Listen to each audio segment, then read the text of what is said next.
કેરળમાં મત માંગવામાં આપણને ગાળ્યું દીધી. આપણી કમનસીબી છે કે આપણા ભાગે વિપક્ષ એવો આવ્યો છે કે આપણે પાર્ટીને કાંઈ કેવું કે એના મુખિયાને કાંઈક કેવું, એની તમે આવડી મોટી તમારા મનમાં ધિક્કારની લાગણીઓ પડી છે. આખા દેશમાં કોંગ્રેસ હારે છે, એમાં કઈ રાજકોટ જવાબદાર એકલું છે?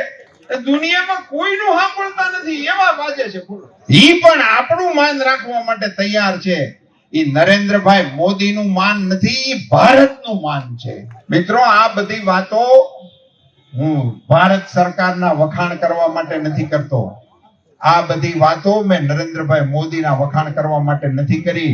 આ વાત મેં તમારા વખાણ કરવા માટે કરી છે. આ તાકાત ભારતની સરકારમાં ક્યાંથી આવી છે? આ તાકાત તમે જે કમળના નિશાન ઉપર એક ધારા સિક્કા મારો છો એમાંથી નીકળે છે. આપણે કામ શું કરવાનું છે એ મહત્વનું છે. ચૂંટણી ગમે તેની હોય, નિશાન કમળ હોય અને કમળના નિશાન ઉપર સિક્કા મારવાના હોય, આટલું જ આપણે યાદ રાખવાનું છે. 72 નામ યાદ રાખવાની જરૂર નથી. મારી કાર્યકર્તાઓને અપીલ છે કે રોજ 10 ઘેરે જવાનું નિયમ અટાણથી લ્યો. આપણે આપણી આડોશ પાડોશમાં અડખે પડખે આપણે આપણા ઘરમાં કામ કરતા હોય ને એને વિનંતી કરવાની કે ભાઈ તને ખબર છે ને મતદાન કેદી છે. આપણે હવે આપણી શેરીમાં, આપણા ઘરમાં, આપણા પરિવારમાં, આપણા ઓળખીતામાં ક્યાંય કહેવાનું બાકી ન રહી જાય. ઈ કામ આજની તારીખે આ લોકો ફોર્મ ભરે એની પહેલા આપણે કરી નાખવું, પછી ઈ કેમ કરશું. આખો વિડીયો જોતા પહેલા હજુ પણ અમારી ચેનલને સબસ્ક્રાઇબ નથી કરી તો યુટ્યુબ પર સબસ્ક્રાઇબ કરો અને ફેસબુક અને ઇન્સ્ટાગ્રામ પર ફોલો કરો.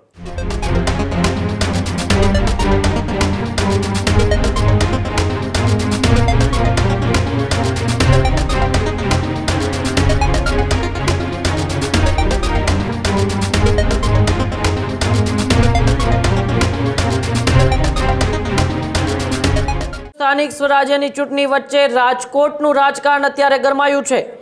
રાજકોટની અંદર રાજનીતિમાં ગરમાવો જોવા મળી રહ્યો છે. બહુમાળી ચોક ખાતે ભાજપની વિજય વિશ્વાસ સભા યોજાઈ. તમામ ઉમેદવારો સાથે દિગ્ગજ નેતાઓ પણ આ સભાની અંદર હાજર રહ્યા. ત્યારે વિજય વિશ્વાસ સભામાં સાંસદ પરસોત્તમ રૂપાલાનું પણ નિવેદન સામે આવ્યું. ભાજપના કાર્યકર્તાઓને પણ રૂપાલાએ ટકોર કરી. ત્યારે એ પરસોત્તમ રૂપાલાએ વિપક્ષ પર પણ આકરા પ્રહારો કર્યા. આપણી કમનસીબી છે કે વિપક્ષ આવો આવ્યો છે, આવી વાત એ પરસોત્તમ રૂપાલાએ કરી. પાર્ટીને કંઈ કહેવું કે એના મુખ્યાને એ જ નક્કી નથી થતું.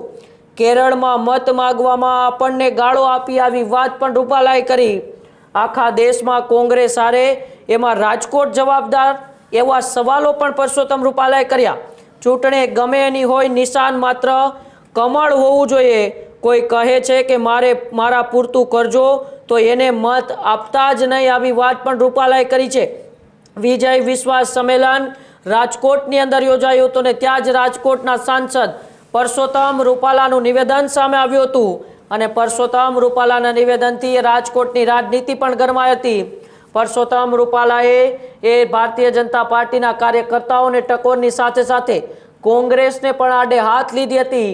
કેરળના ઇડુકીમાં જે મલ્લિકાર્જુન ખડગે નિવેદન આપ્યું હતું તેને લઈને પણ રૂપાલાએ કહ્યું કે કેરળમાં મત માગવામાં આપણને ગાળો આપે છે. આખા દેશમાં કોંગ્રેસ હારે, એમાં રાજકોટ શું એકલું જ જવાબદાર છે, આવી વાત પણ એ રૂપાલાએ કરી હતી. ત્યારે ઉમેદવારો જાહેર થયા બાદ એ ભારતીય જનતા પાર્ટીનું એ વિજય વિશ્વાસ સભા યોજાય. તેમાં રાજકોટના સાંસદ અને ભાજપના દિગ્ગજ નેતા પરસોત્તમ રૂપાલાએ શું કહ્યું, આપણે રૂપાલાને સાંભળીએ. કોઈને ગાળ દેવાથી કદી કોઈ મોટો થતો નથી. આપણી કમનસીબી છે કે આપણા ભાગે વિપક્ષ એવો આવ્યો છે કે આપણે પાર્ટીને કાંઈ કેવું કે એના મુખિયાને કાંઈક કેવું. બોલો, ત્યાં કેરળમાં મત માંગવામાં આપણને ગાળ્યું દીધી.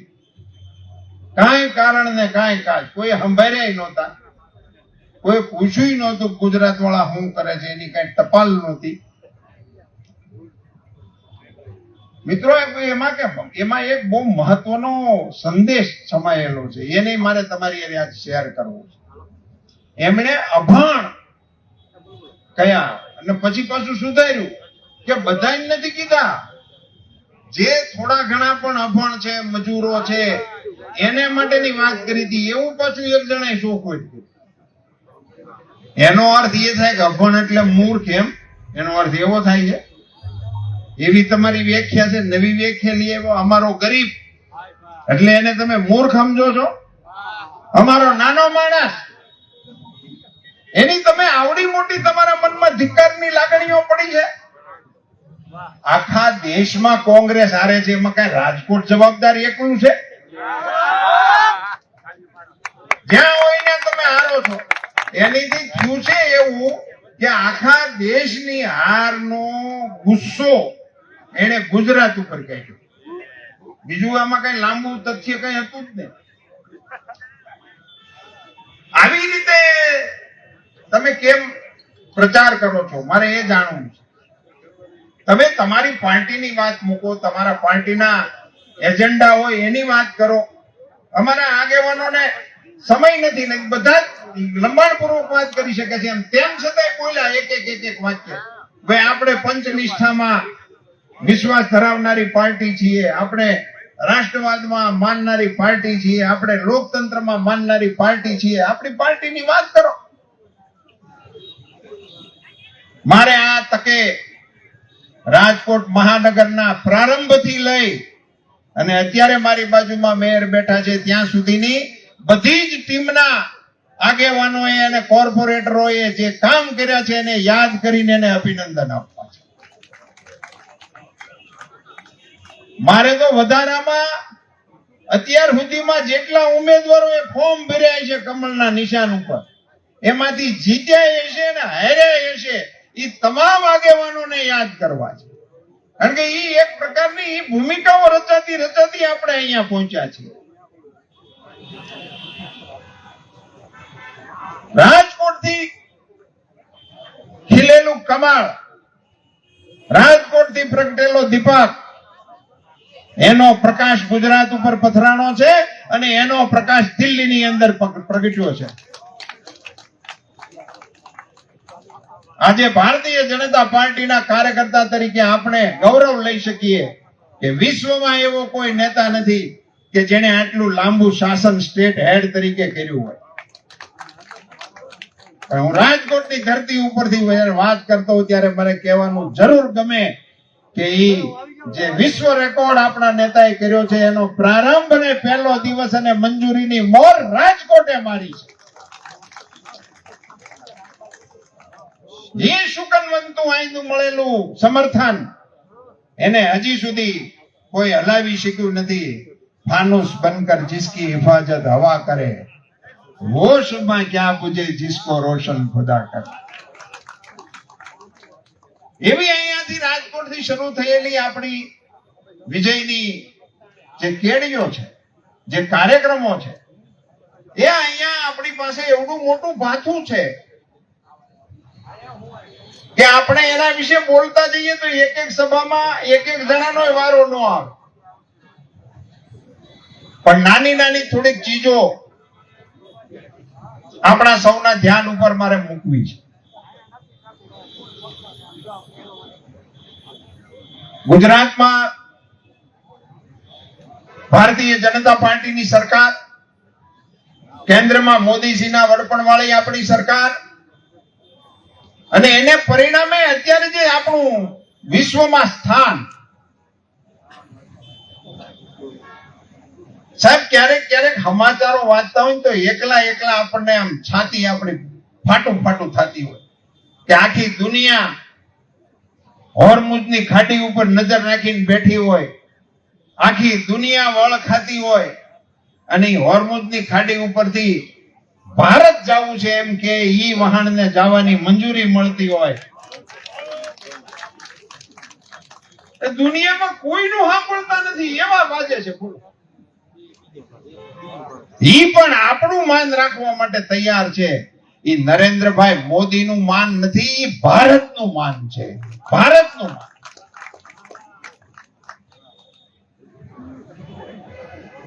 સાહેબ આજે અમેરિકા તરફથી બાન હોય છે કે અહીંથી કઈ લેતા નહીં, રશિયા તરફથી બાન હોય છે કે અહીંથી કઈ લેતા નહીં. ઈરાન તરફથી બાન હોય, અહીંથી કોઈ હાલતા નહીં. આપણને ઈરાન માંથી નહીં ઓઇલ આવે, આપણને રશિયામાંથી નહીં માલ સામાન આવે, આપણને અમેરિકામાંથી નહીં માલ સામાન. અને એની હોતન ટીકા કરવા વાળા પાછા અહીંયા જ હોય. એ આપણે બહારથી નો મગાવવા પડે. એની હાટુથી નહીં, ભારતની જે જોરથી નથી બોલી શકતા, મને એની શરમ આવે છે. એને માટે તો બોલવું જોઈએ તમારે. હું કેતો અગાઉના ભાષણોમાં કે રશિયા અને આપણું યુક્રેન બાંધે છે, ત્યાં 20,000 દીકરા દીકરીઓ આપણા ફસાયેલા હતા, અને એને ભારત લાવવા માટેનો પ્રયાસ ભારતની સરકારે શરૂ કર્યો. અને એ છોકરાઓને લેવા હું એરપોર્ટ ઉપર ગયો હતો દિલ્હી, ને છોકરાને મેં પૂછ્યું, મેં કીધું આ બહાટીમાં તમે નીકળ્યા કેમ? કારણ કે ત્યાં તો કોઈ માનવતા નામની કોઈ ચીજ નથી. હોસ્પિટલ ઉપર બોમ્બ ઠોકે છે, છોકરાઓને ગોળીઓ મારી. ત્યાંથી આ કેવી રીતે નીકળ્યા? એને જે મને કહ્યું, હું રાજકોટની ધરતી ઉપર આ વાત કરતા મને ગર્વ થાય છે. એને એમ કીધું કે અમને એવી સૂચના રાતે મળી હતી કે તમે હાથમાં તિરંગો લઈને નીકળજો, તમારી ઉપર કોઈ ફાયરિંગ નહીં. મિત્રો, આ બધી વાતો હું ભારત સરકારના વખાણ કરવા માટે નથી કરતો. આ બધી વાતો મેં નરેન્દ્રભાઈ મોદીના વખાણ કરવા માટે નથી કરી. આ વાત મેં તમારા વખાણ કરવા માટે કરી છે. આ તાકાત ભારતની સરકારમાં ક્યાંથી આવી છે? આ તાકાત તમે જે કમળના નિશાન ઉપર એક ધારા સિક્કા મારો છો એમાંથી નીકળે છે. એટલે ચૂંટણી કોની છે એ મહત્વનું નથી, આપણે કામ શું કરવાનું છે એ મહત્વનું છે. ચૂંટણી ગમે તેની હોય, નિશાન કમળ હોય અને કમળના નિશાન ઉપર સિક્કા મારવાના હોય, આટલું જ આપણે યાદ રાખવાનું છે. આ 72 નામ યાદ રાખવાની જરૂર નથી. 72 કમળ હશે, બધાય બૂથમાં કમળ હશે. અને ભૂલે શું કઈ કોઈ એમ કેતા નીકળે કે મારા પૂરતું કરજો, તેને તો દેતા જ નહીં.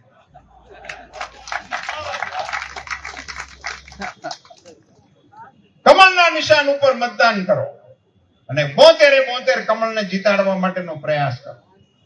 સાથીઓ, હમણાં સમયની મર્યાદામાં આપણે આ કાર્યક્રમને પણ આટોપવું પડે, કારણ કે માધવભાઈને આ બધાને પાછા ઓફિસે જઈ એની બધી ટેકનિકલ જે વિધિઓ હોય છે એ પૂરી કરવા માટેનો સમય છે. એટલે વિગતે ફરી પાછા ક્યારેક મળીશું ત્યારે વાત કરીશું. પણ હવે જે સમય છે આપણી પાસે 10 દિવસ છે, ગણી નામ જુઓ. કારણ કે હજી 1-2 દિવસ તો તમે પરિયાણમાં કાઢશો. કેમ કરશું, કેવી રીતે ગોઠવશું, આય કાર્યાલય કરવું, આય કરવું, ઓલી ખેડે ન્યા કર્યું તો આ ખેડે આય કરવું પડશે, આ કે ઓલી ખેડે આમ, એવી બધી ચીજોમાં ટાઈમ ન બગાડતા અને ઈ કરવા વાળા બધું કરશે. મારી કાર્યકર્તાઓને અપીલ છે કે રોજ 10 ઘેરે જવાનું નિયમ અટાણથી લ્યો. રોજ 10 ઘેરે જઈને કી આવવાનું, ભાઈ સાહેબ કમળને મત આપજો, આપણા વિસ્તારના આ 4 ઉમેદવારો છે, આ તારીખે મતદાન છે અને આ તારીખે મત નાખવાના. આટલું આપણે હવે ઘેરે ઘેરે હાથ મેળે શરૂ કરી દેવાનું, કોઈના મેન્ડેટની રાહ જોતા નહીં. અને આખા રાજકોટમાં ગમે ત્યાં કાર્યક્રમ હોય, ઈ કાર્યક્રમમાં હાકમટે આવવાનું નોતરું હું અટાણથી જ તમને આપી દઉં છું. એટલે રાહ ન જોતા, મળ્યું નથી નોતરું, અમને ફોન આવ્યો નથી, મને કીધું નથી, ઈ કાર્યક્રમો અત્યારથી જ પૂરા. હું અત્યારે જ ભારતીય જનતા પાર્ટી રાજકોટ વતી રાજકોટના તમામ કાર્યક્રમોમાં તમને બધાને હાકમટે આવવાનું આમંત્રણ આપી દઉં છું. રાજી થઈ જાઓ. અને આપણે આપણી આસપાસ આપણને ઘણી વખત એવું લાગે છે કે ભારતીય જનતા પાર્ટીનું કામ એટલે તો સભામાં જવાનું, સભામાં સંખ્યા કરવાની ને નારા લગાડવાના, ત્યાં કોઈ ભાળે એમ 2-3 જે કરવાના, એટલે આપણે સક્રિય. એવું નથી ભાઈ. આપણે આપણી સોસાયટીમાં આપણે જ્યાં રહેતા હોય ઘણી વખત તો એની અડખે પડખે કોઈને કહેવા નથી જતા. જ્યાં રહેતા હોય ત્યાં જ નથી કહેવા જતા અને બીજા વિસ્તારમાં જઈને સભા કરી. આપણે આપણી આડોશ પાડોશમાં અડખે પડખે આપણે આપણા ઘરમાં કામ કરતા હોય ને એને વિનંતી કરવાની કે ભાઈ તને ખબર છે ને મતદાન કેદી છે, આપણો ઉમેદવાર કોણ છે, એને બધાની હારે વાત કરવાની. ઘરમાં હોતન પરિયાણ કરવાના, કુટુંબ બેઠું હોય ત્યાં. લગભગ આપણે ઘણી વખત ઘરમાં પરિયાણ નથી કરતા. મારો પોતાનો અનુભવ તમારે એ શેર કરું. જિલ્લા પંચાયતની એક ચૂંટણીમાં હું ગામડાઓમાં સભા કરવા જતો. રોડ કાંઠે આપણા કાકેવડનું ઘર હતું, તો મેં ત્યાં ગાડી ઊભી રાખી. ચાનું ટાણું થયું છે ને ભાઈની ખબર કઢાઈ ગઈ, બે કામ. મેં ગાડી ઊભી રાખીને ભાઈ નહોતા ઘેરે, ભાભી સાહેબે બારણું ઉગાડ્યું. મને કે આવો આવો, બહુ દિવસે આવ્યા. મેં કીધું ક્યાં છે મારા ભાઈ? તો ઈ તો ગયા ભાજપ વાળાની ગાડીમાં. એટલે મેં કીધું આ કામે સડી ગયા ને આપણું કામ તો ખબર કઢાવવાનું પૂરું થયું. પણ એને આગ્રહ કર્યો તો હું ચા પીવા બેઠો. પણ ચા પીતા પીતા મારાથી પૂછાઈ ગયું. મેં કીધું ભાભી સાહેબ મત કોને દેવાનું નક્કી કર્યું? તો મને કે જો ઈ ચૂંટણીનું તું તારો ભાઈ જાણો, અમારે એમાં પડવો જ નહીં. બોલો ગાડીયું લઈને ગામડા ભાંગે છે, ઘરમાં જ પરિયાણ નથી. આપણે હવે આપણી શેરીમાં, આપણા ઘરમાં, આપણા પરિવારમાં, આપણા ઓળખીતામાં ક્યાંય કહેવાનું બાકી ન રહી જાય. ઈ કામ આજની તારીખે આ લોકો ફોર્મ ભરે એની પહેલા આપણે કરી નાખવું, પછી ઈ કેમ કરશું. આપ બધાને લોકતંત્રના પર્વની ખૂબ ખૂબ શુભકામનાઓ. ભારતની સરકાર, ગુજરાતની સરકાર રાષ્ટ્રને ને રાજ્યને નરેન્દ્રભાઈના નેતૃત્વમાં ચોક્કસ દિશામાં જે આગળ લઈ જવા માટેની મહેનત કરી રહી છે, એમાં સ્થાનિક સ્વરાજ્યની સંસ્થાનું અદકેરું સ્થાન છે. રાજકોટના અત્યાર સુધીના કરતા ધર્તાઓએ જે સ્તરે રાજકોટને પહોંચાડ્યું છે, ત્યાંથી આગળ લઈ જવા માટે આ ટીમને રાજકોટની જનતા અનંત આશીર્વાદ આપે એવી અપેક્ષા સાથે આપ સૌનો ખૂબ ખૂબ આભાર. ત્યારે જ ન્યૂઝરૂમ ગુજરાતની યુટ્યુબ ચેનલને સબસ્ક્રાઇબ કરો અને ઇન્સ્ટાગ્રામ અને ફેસબુક પર ફોલો કરો. અપડેટ રહો, સત્યની સાથે રહો.